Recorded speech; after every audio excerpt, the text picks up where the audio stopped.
headless component pattern is a very powerful and useful pattern to build your user interface. So name is a little bit confusing though, because normally when we talk about components, especially in a user interface context, we mean something that can be interactive with, like a button or a product category, or even search box, or something that user can see on the page.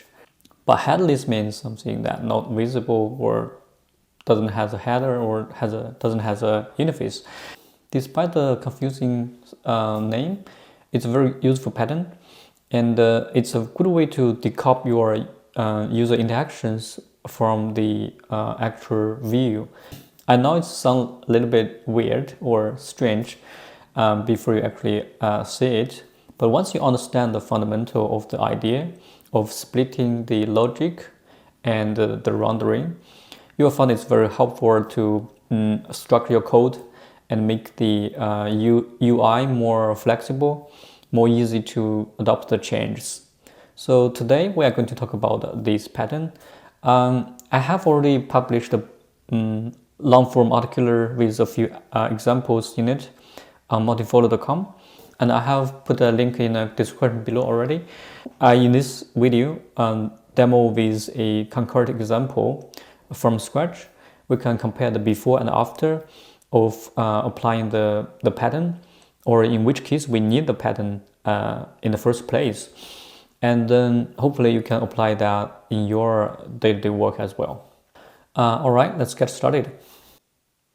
So to begin with, let's think of a concrete example in a real-world scenario. Let's say we have a service desk.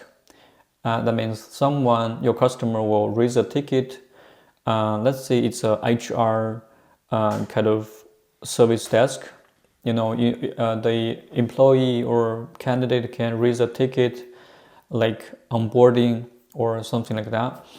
And we treat that as a request. And then for request, it has to be, it has a few status, like it's in a to-do, in a doing, it's pending, for approval, things like that. Let's say a new employee need to onboard into a project or a new team, and they need a laptop and the VPN access, for example. So normally the permission is controlled by someone, that your manager or product manager. So that means you need to raise the request, and then that person can either approve or declare your request. So let's think about that as an example. So here, let's say in the system, this is a request, like someone is asking for VPN access to some system.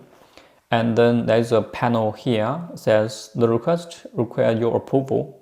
Let's say I'm the product manager, or the system admin, and I can see this dialog shows up when someone raises a ticket, and I can either approve or declare. And when I decline, it will send a request to the backend and mark the approval as rejected. And for approve, and it will send another request to a different API endpoint that marked as approved. So this is a very typical workflow.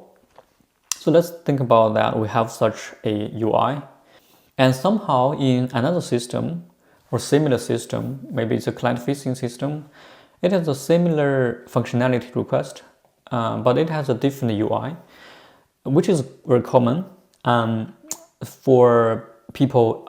Let's say it's an external system for the user to see the request status, and we can see that in another system, and it says the request need your approval, but the website may be different.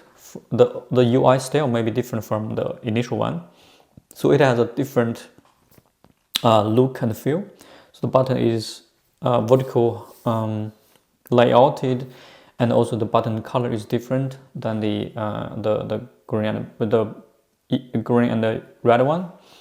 So this is the variation, but the functionality is the same. Like when you click the approval, when you click the approve, it will send the same request to the approval service and mark it as approved or it's declined.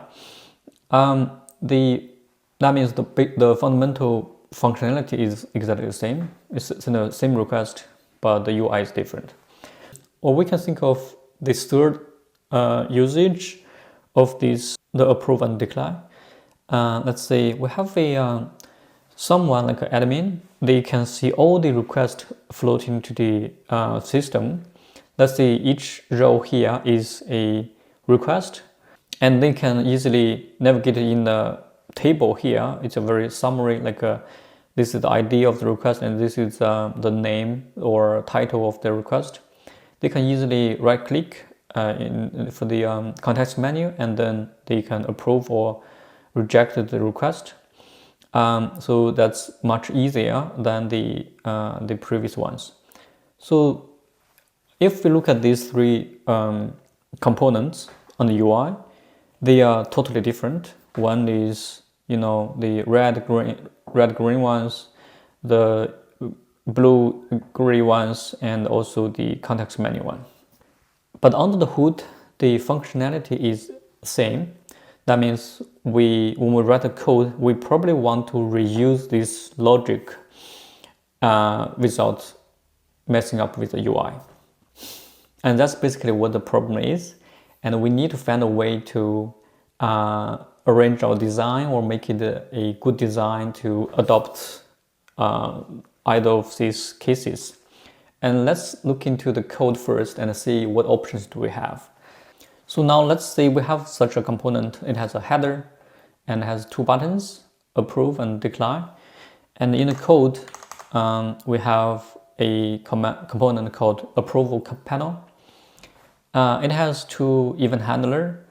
The handle approve will send the request to the approve endpoint, and it will check if the return value is done or not. And the decline is similar. It will send to the decline endpoint and then set the status as done. And if it's done, there's a state called it's done. And if it's done, we will simply show that the request has been resolved. Otherwise, we will show these two buttons. The first one is a primary button. The second one is a normal button, let's say. And there is a header to tell the user what is needed to do. So this is a very typical implementation. Like we have this panel, we have two buttons, we have event handlers to send a request and update the status. And now let's say if I click to approve, it sends a request to the REST approval ID approve, and the response is done true. So I just mock it in my local. So now it says the request has been resolved. Or even I can do a decline, and it will decline the request and see it will be the same result. But yeah, that's pretty much about the UI, and the component works well. So now let's think of how do we implement the approval panel for the vertical ones like this one. The title is the same, but the button layout is different.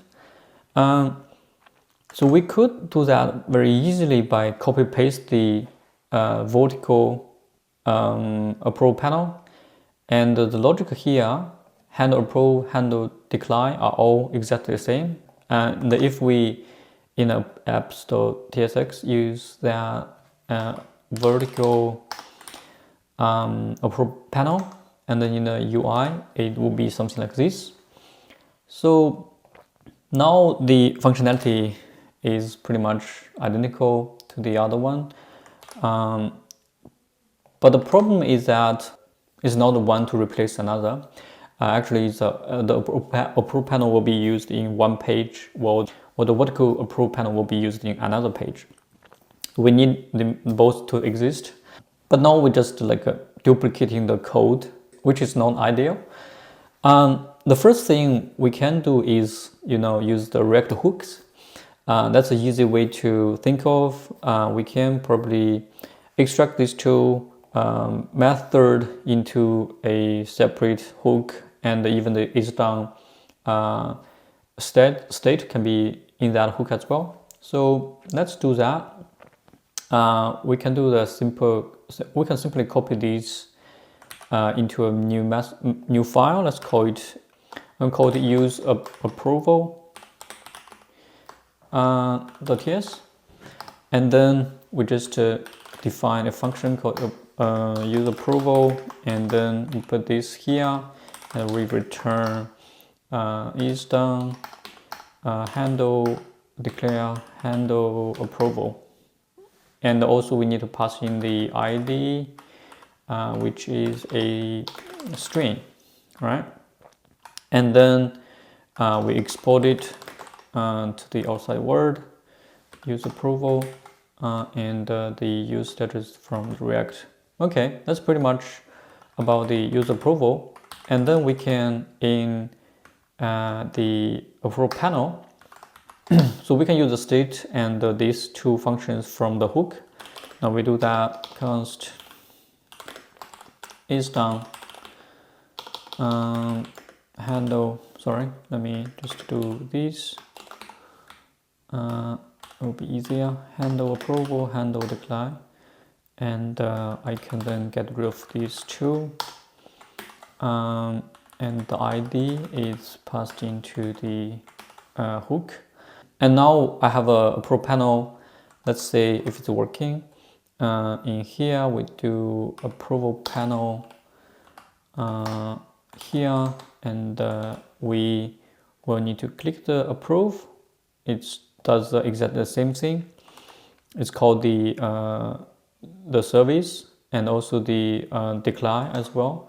So it works well. And if we go to the vertical approval panel, same thing. We can copy this line over here and get rid of this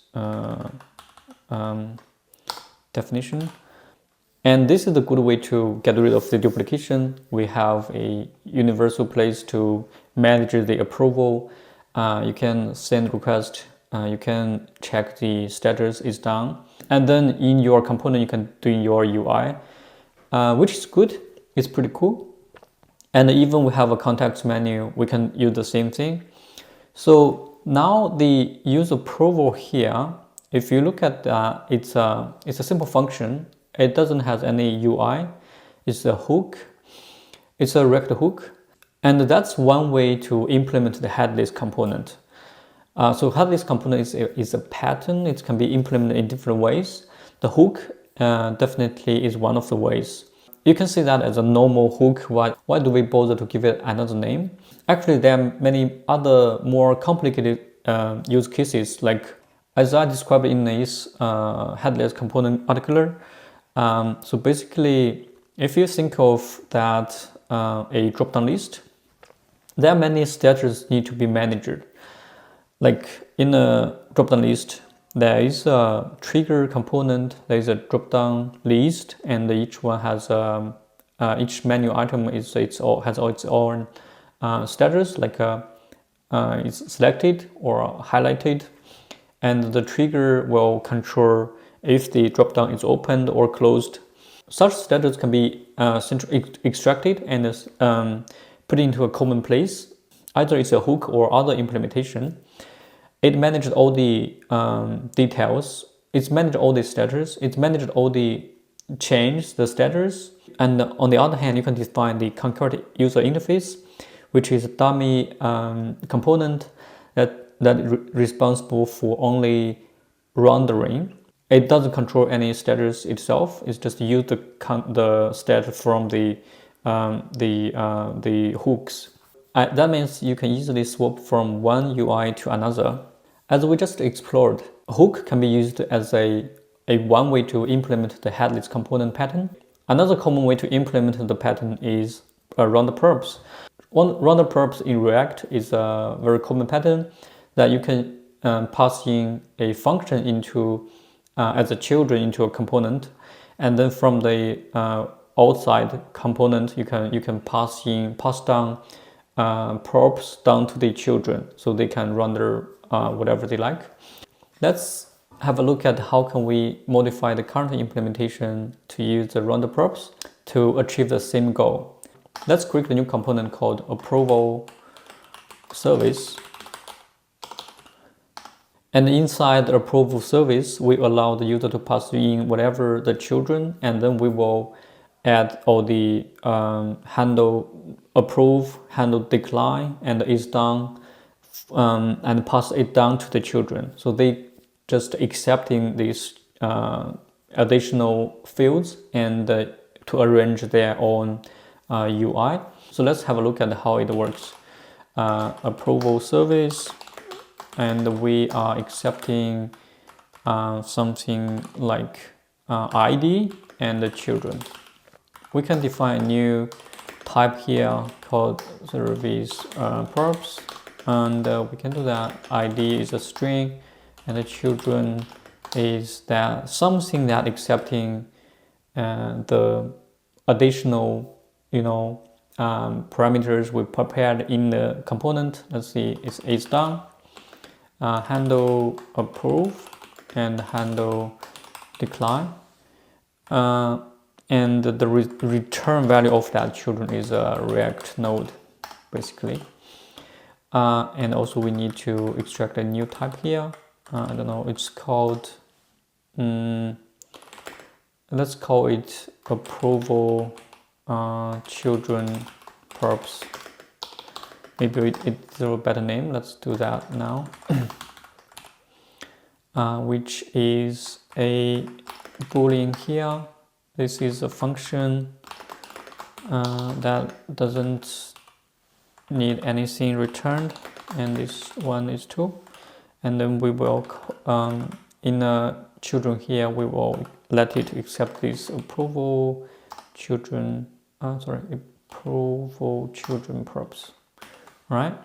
And for the and we will use this tag here in the service here, and then we will need to export this approval service like so, right? So inside the component, this component, it does, because it's called headless component, it doesn't render anything but only passing down the parameters to the children. So basically we return, let's say nothing, but we also need to pass down a few parameters to the children, which are something exactly like the like this one. So let's copy this, is done, handle, and handle both handlers to the children. We pass it to is done, handle, and handle decline, like that. So this means whenever this service is called, we will pass down the children. Sorry, we will call the children with the following parameter, which is done, handle approval, handle decline. It's up to the children to decide at what point to call the handle approve or handle declare, and it's up to the children to show different components based on the is done status. And as you can see, the approve service doesn't do much. See, it doesn't have any UI, just handling all the logic, sending requests, managing status. And it could be like in the future, we probably can extend it like has arrow or something like that. And then we probably need another state called arrow, and we pass it down to the children and let the children to decide if they need to handle the arrow by showing the error message or showing a retry button or something like that. And the way we use the approve service is if we go to the approve panel. So remember that the hook is one way to do it, but now we are not using the hooks. So now here we will have some code like this: return approval service, like so. Sorry, it will be something like this, approval service. And then you see here inside the approval service, we are using a function here, and that function accepting is done, handle approval, handle decline, and the approval service itself accepted a ID. So inside here, we can move these checks inside, like so.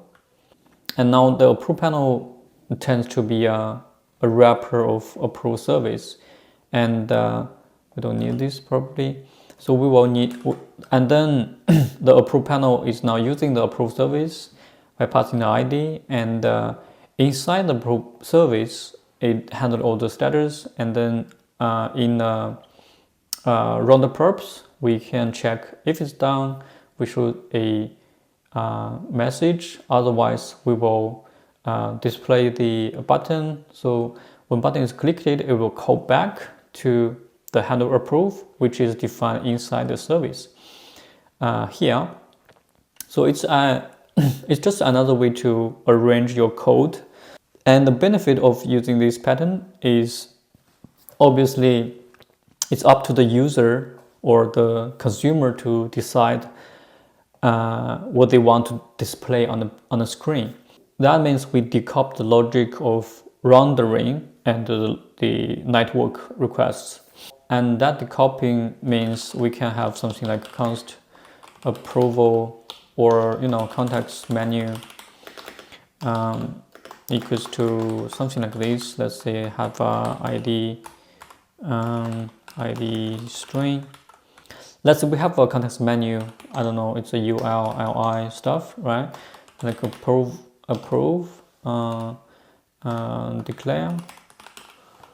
decline, probably will be assign or something like that. Assign, and we can easily wrap it inside a approval service. ID is the ID, and then inside that we have these two buttons, and then inside it we have the is done. We just return these two items. Sorry, and we can use the exactly same pattern here, like has done. And when this one is clicked, we can do handle approve, and this one is on click, it will handle decline. And we don't care about the is done at all, for example in this case. And so in such case we will have a context menu, it has the LIs, and it will work as expected. So that means the UI is up to the consumer to decide, and the logic is up to the service we extracted. So if you want to learn more about the pattern, this article is a very good one. It's a very long form and it has a few different examples you can reference. And that's all I have for today. Please click the like button if you enjoyed the video. If you have more interesting ideas or code examples you want me to analysis and probably refactoring, restructuring, please leave the comments below as well. So we probably can make another video to talk about it, explore the options, and apply design principles to make it more elegant, more easy to extend, understand, testable as well. Yeah, thanks for watching, and I will see you in the next time.